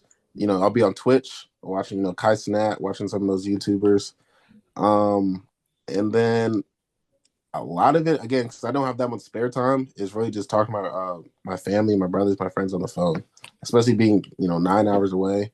Because my two best friends, one goes to Howard, the other one goes to Tech, so they're still relatively close to each other, and I'm kind of just on my own away. So usually I'm either playing the game, playing Call of Duty, I guess not 2K this year because 2K sucks, right? but playing Call of Duty, playing Fortnite with my brothers, and then the podcast stuff, and then really just there's some days where I can't go without watching film, and I literally just force myself to just turn on a movie, right? Because my favorite genre is horror. Those are my favorite movies. So I watched Smile 2. I don't know if y'all like those type of movies, but Smile 2 was probably one of my favorite movies of all time. All time, wow. Smile 2. I can't wait to watch it again. I heard it was better than the first one. Yes. So you didn't rush out to the theater to see Moana 2? I just watched Moana 2 actually when I came back from my family. All right. So do you have a little soft spot? Can you appreciate Moana 2? Oh yeah. Moana 2 was banging. Like that. I told my boys to go watch that. Moana 2 is like that. And I might go down to Indiana and watch it again with somebody. But those little cartoon movies, I like to be brought back to my childhood a lot. So I kind of watched some of those. We were actually watching when I came here for Christmas. We were watching Phineas and Ferb Christmas episodes. We were watching SpongeBob episode. So I like watching cartoons. I like watching anime. There's a lot of different things I like doing just to kind of keep my mind off of football because sometimes it do get stressful. It's good to step away. Now that you've had the better part of a year in Bloomington, have you been able to distinguish what is your favorite eatery? If you have one special meal, you're going to treat yourself, you're not too worried about the nutritional content, where are you going to go? What are you going to order? So there's kind of two. I forgot the name of the first one, but it's this Chinese place in the mall, in the college mall. That's one, and the second one is Brew Burger. Brew Burger. Where is that? Is that in Kirkwood? It's on Kirkwood, yeah. Wow. Brew Burger is phenomenal. I can't lie. What do you get there? My favorite. I've gotten their Brew Burger, which is a basic burger, right? And then I also got their chicken tenders. Chicken tenders are bomb. They got like little spicy chicken tenders. Chicken tenders they hit. And then I got the chicken sandwich. Mind you, this is all one order. This is one day. It's all one order. This is not multiple times. This is all one day, one order. And then their fries are really good. So those are probably my favorite ones. And then I think it's called Parlor Donuts. Oh yeah. Parlor Donuts, those hit too. Yeah, those. So what about pizza? Are you a pizza guy at all? I'm a pizza guy, but I'm really kind of specific. Like I don't really like all pizza. So like the normal like Domino's, Papa John's, I don't really like that type of pizza. So I've been to what's it called? Good Brothers or Goodfellas, something like that. Yeah. No, Goodfellas. So I've been there. That was pretty good. Well, there's actually both, right? There's Goodfellas on Kirkwood, but there is also, isn't there a place? Oh, Fresh Brothers. There's a place called Fresh Brothers. That's a chain. Goodfellas. I do like their pizza. That was good pizza. I also like A-Zip pizza. Don't A-Zip know it. pizza pretty good. Have you done Mother Bears? I've done Mother Bears. So I like Mother Bears, but it's so like it's fills you up so quickly that like I can't have it often. Right. So that's like here's what I do. Here's what I do, because I don't understand the sensation of getting full. I just eat as quickly as possible so my brain doesn't get the message from my stomach that it's full. And that way the pizza's all gone before I realize I'm full. That's the move. See, that's basically what I do. So whenever we have those like noon games, that Saturday after the game, my only mission is to go find whatever food I can to just eat on. Yeah. Like I said, that order that I said, that was after, I want to say Nebraska. But it was after one of those games where I was like, I had a good game. I'm just going to go eat whatever. Yeah. I'll go there. And then hopefully Coach Dio don't see this. But I'll go there. And then I'll go, I got to go get me a milkshake from, I forgot the name of the spot. Chocolate Mousse? No, not Chocolate Mousse. It's like a fast food chain. I forgot what it's called. Culver's? Culver's. Yes. Culver's. Culver's. Yes. Good call. Culver's hits 100% of the time. Culver's is so good. Any hype up music for a game? Before, just pause on that for a second. I just want all the food you mentioned and how much you eat of it all in like one sitting. Like that is just a typical afternoon in Bloomington with Eric. Like if I go to Bloomington with Eric, he's not playing a Division I football game for 3 hours. He's just spending that time eating all of those things one right after another. Yeah, it's why my body is a temple. That's why. It's my body is a temple. All right, hype up music before a game. What do you do to get in that mindset? So it kind of depends on how I'm feeling, right? So if I'm feeling real anxious about the game, then I'll kind of go more like R&B. I'll go more like Lauren. Let me put up my playlist actually. Oh yeah. Yeah, let's hear. Let's see what's on the playlist. So I'll go like Lauryn Hill. Nice. That's kind of like my mom used to listen to Lauryn Hill all the time when I was younger. So that's always kind of like my safe spot, I guess. Okay. I'll go with Sam Cooke. Yes. Al Green, Gladys Knight, Otis Redding. Yeah. Yes. So I might go there if I'm feeling real anxious, or I'll go with reggae. So I'll be with Bob Marley and the Wailers. Nice. Culture. You're a bit of an old soul, aren't you? You're a bit of an old soul. I am. I like that. And then when it's like I'm ready to just go out there and just play, then that's when I go kind of like I'll go Lil Yachty, Rio, Boss Mandilo. You want to hear a funny Lil Yachty story? Yes. So I produce TV shows, and I do a show called Carpool Karaoke. Wow. Okay. We did an episode with Lil Yachty and Tyra Banks, and we do like comedy bits throughout the show, and we as producers come up with the comedy bits. And let's just say Lil Yachty was not he was not collaborative, is what I would say about Lil Yachty. Oh, we lost you, Mikail. Hold on. There we go. There he is. So Lil Yachty was not the most collaborative. And so while the show was going on, we get to a point where we have this idea for a comedy bit. And I go, hey, Lil Yachty, I didn't call him Lil Yachty, I just called him Yachty. Yachty, we got this idea where so-and-so is going to happen, and then we thought you would just say this because we knew it would be a funny joke. And he just paused, and he looked dead in the camera because he knows I'm looking at the camera.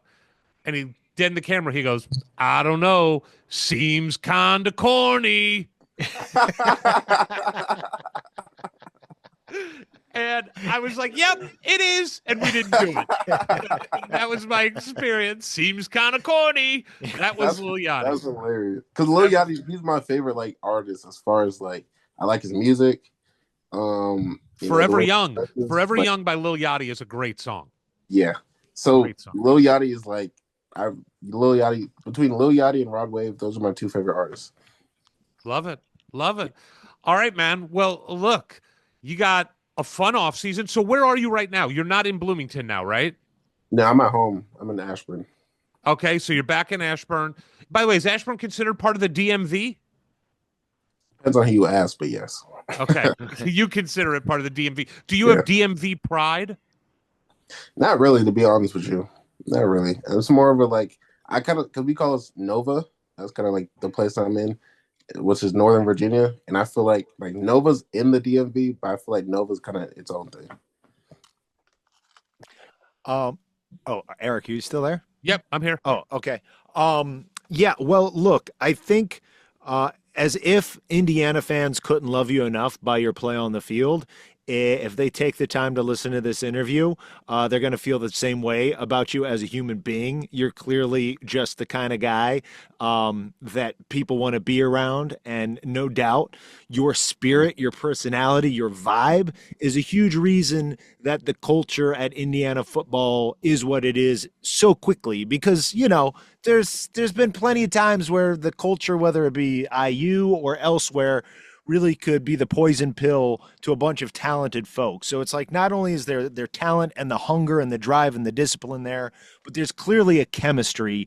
And talking to you for the last hour plus and knowing you're one of the leaders on this team, it's like, yeah, it makes sense why the sum is even greater than the parts, because a great leadership and a great persona from you and no doubt the other guys leading the way. So thank you for taking the time to let us get to know you as a person, not just as a stud on the gridiron. Thank you for having me. I want to ask one more question before, and I want to give you one chance to plug. You've got an NIL store where people can go buy your merchandise and support you directly. Is there a link that people can go to? We'll tweet it out as well, but is there an easy link that they can go to? There's a link that I can send you. Okay. You can tweet it out. I have it on my Twitter as well. All right. So send me that, and we'll definitely connect to that. But I want to ask this. Look, Curt Cignetti was a long-time suffering head coach. He did the assistant route. He was on staffs for a long time. Then he took the job at IU, Pennsylvania, that took Elon, took James Madison, wins everywhere, comes to Indiana, and was one of the lower paid coaches in the conference because, you know, he's come from JMU. It was still a big bump up for him. But because of what you guys did, you got the dude the bag. He's making about $9 million a year for the next 8 years. Do you ever say something to him after that news broke? Like, hey, coach, you're welcome. He's actually, I think he said it in an interview before. But I definitely joke with him all the time, especially when I was going through my negotiation process this past month. Yeah. I was like, hey, bro, we don't even got to talk to the collectives, bro. You could just pay me straight up. I think that would be a lot easier. You can just pay me straight up. I was like, here's my Venmo. All right, Mikail. Oh, real quick. Do you have a nickname? Do you have a nickname that people on the team call you? Mac, M-A-K. M-A-K. Can we call you Mac? That's fine. That's fine. All right, we're buddies now. That's what it is. We're in for life. We're buddies. Hell yeah. All right, Mac, can't thank you enough for your time. Like Ward said, Ward and I are 46 and 47 years old, been Indiana fans our whole lives, and probably have had about 2 or 3 seasons that we could really root like hell for Indiana and be really proud and happy. But nothing compares to what you guys did this season. It means a lot to a lot of people. We are so proud to call you a Hoosier and so excited that you are coming back for one more season, which we know will be special. Thank you. On behalf of every Hoosier, thank you. Thank you for coming to IU. Thank you for staying at IU. And thank you for just being you, man. Really, you're a refreshing young man athlete in the college game. And it's been really fun chatting it up with you. Let's not make this the last time. Let's get you on the show after you guys go to the CFP next year and win a few games. That's a deal. All right. Let's do it. Yeah, have a good one. That was our guest. That was our guest. Dude.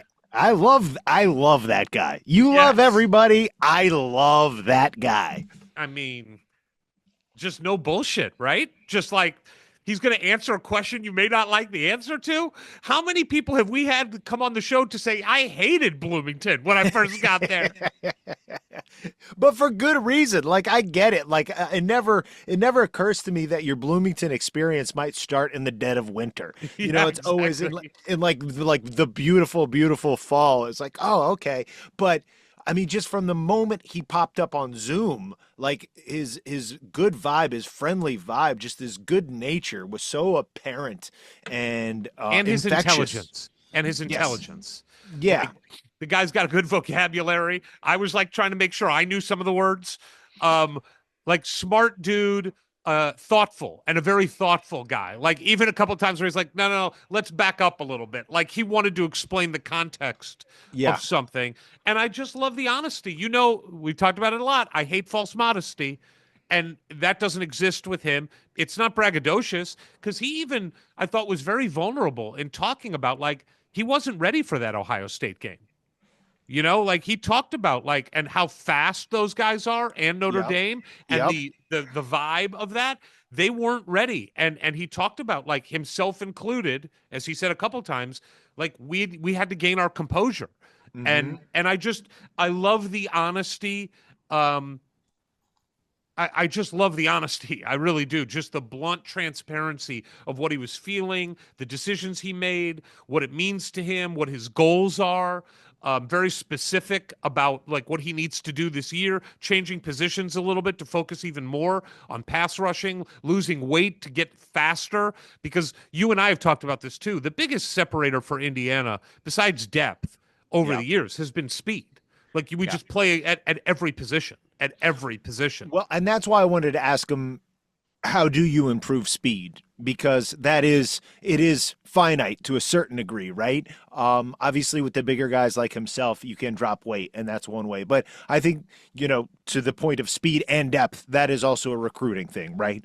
So it's like, even if your top line guys or your handful of stars can keep up with the other team's best players on the best teams, you need to recruit to that as well, because I think I still feel fully confident that Indiana was a top 12 team this season, but to win it all, to be a top 5 team, you know, I think what we were seeing from Notre Dame, from Ohio State, probably where Oregon's at and a couple other places, you know, we'll see Georgia. Those guys are at a different level across the board, not just at the handful of All-American positions. Totally true. I also was we've heard this many times, and honestly, this podcast has taught it to me, but the difference between the relationship between a star player in basketball to the basketball staff and the head coach and football is so different. It really is your position coach. Yeah. You know, now granted, that's also how Signetti builds his teams. Like you said, he coaches the coaches and the coaches coach the players. But that's not a mantra. Like that's foundational. And you get the sense like he's not talking to Sig that much. He's not going to see Sig until spring ball, unless he has to renegotiate or something like that. But it makes me appreciate how important it is, Ward, for Sig to have these position coaches and the coordinators, how important they are, and why you start to realize when we talk about Indiana never investing in football before, that's where it starts. It's not really facilities. It's invest in the coaches, like the positional coaches, and there's lots of them. And you start giving several $100,000 a year raises to those guys. That adds up. And that is where Indiana has been woefully behind and negligent, and not anymore. And Sig has changed that, and Scott Dolson has changed that. But it is, you hear it right from the horse's mouth, an All-American defensive player, that is key. That is absolutely key. It's a great point. And knowing that he's going to be a straight shooter with us about Sig and Sig's evolution as at least a public persona, right? That he's like, hey man, this is not the Sig that it wasn't like that's who he was 4 years ago, you know, when he and his dad went and met with Sig as a high school recruit. This is not only is there emerging college superpower at Indiana University, there's also emerging college personality that having this level of fame, really, he's a celebrity now. Like Coach Sig is famous across the country. If you follow college football, and many millions of people do, you know who he is. And he's now carrying that not only onto Pat McAfee and out of Pat McAfee, but into the living rooms of these recruits. And your heel turn analogy, obviously he was a big fan of. It is a narrative that I think we'll see with what happened, with how we played against Notre Dame, how SMU played, and even the fact that Coach Sig was out there before the Notre Dame game talking on television, and what's his nuts, the comedian, was giving him shit about a Shane Gillis. Shane Gillis, yeah. Like how does this play out in the public arena? But for Mikail just to be sitting there and being like, oh, he's seen in real time how this affects a man who goes from, look, I'm sure he was doing fine as the JMU coach before he got there, but that he's watched this man go from a relative unknown being paid a few $100,000 a year to a household name so far as college football goes, now due to make about $9 million next year. Yeah, that's crazy. Lord, in 2023, he made $677,000. Yeah, and now he made nuts. That in bonuses this year. Okay, so it's a different world. He's gone total heel. It's a total heel turn. If you listen to the national media, they hate him. Outside of McAfee loves him, but that idiot Paul Feinbaum and so many of the national guys don't like his braggadocious tongue. Well, you know what? We needed it at Indiana. We needed it desperately. He's our heel. He's our Ric Flair, and I love it. I absolutely love it. 100%. It's fun, right? It's fun. It's sports. It's just sports, guys. Yeah. Go easy, fellas. It's just sports. Don't get angry about it. Yeah. And we talk about how many coaches, and it's about 95% who are at best tedious to listen to in a press conference. Right. And to have a coach that's not only giving you sort of shooting from the hip original answers, but that they're funny or controversial. It's just such a rare treat. And anytime I'm zipping through a game, maybe I'm delay, and I see, I'm going to get through halftime, or I'm going to get to the next quarter, zip through these commercials, but I see somebody's snagged Coach Sig for a little sideline chat. I'm like, I'm not missing it. It's must listen television.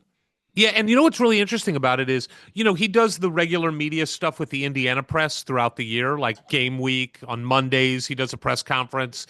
Yep. And he's very direct. There's no bullshit. It's not cliche. Right. You can tell when he's annoyed, but he's not giving bulletin board material during those. He's trying to give real answers, the ones that he wants to give.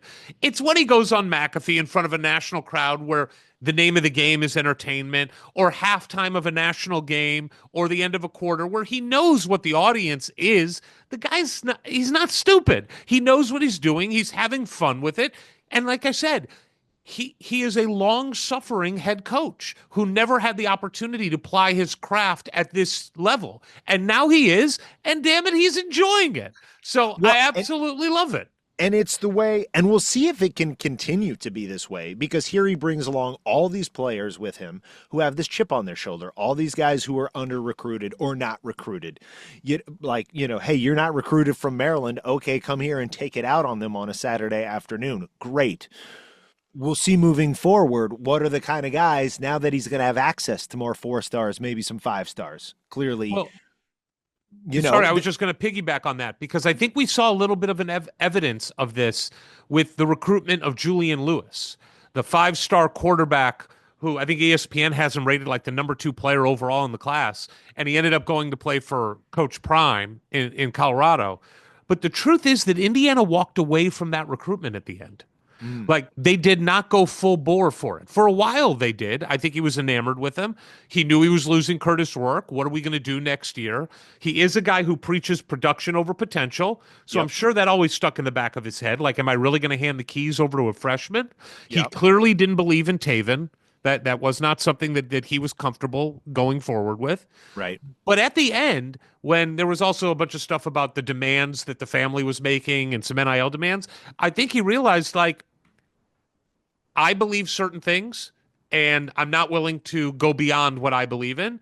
And this recruitment is now making me uncomfortable, and I'm not going to do it. And so he trusted himself, and he went out and got the second or third best quarterback that was in the portal, a guy who on paper has everything that you could possibly want, 6'5", has done it at a major level, has done it against really good competition, can throw, can run, like seems like we could be better. We could be better next year. Which is crazy to think about. It's exciting as hell. And I can't wait to do more of these. Really glad that Matt came on the show. And we hope to do many more of these as the weeks and months roll on. As always, follow us on X at Hoosier Hysterics. For the Hysterics, no E. No I. But there's sometimes way. It was Brian Stack. Of course it was. That's Connery, right? That's right. Indiana, our Indiana. Indiana, we're all for you. We will fight for the cream and crimson, for the glory of old IU. Never daunted, we cannot falter. In the battle, oh, we're tried and true. Indiana,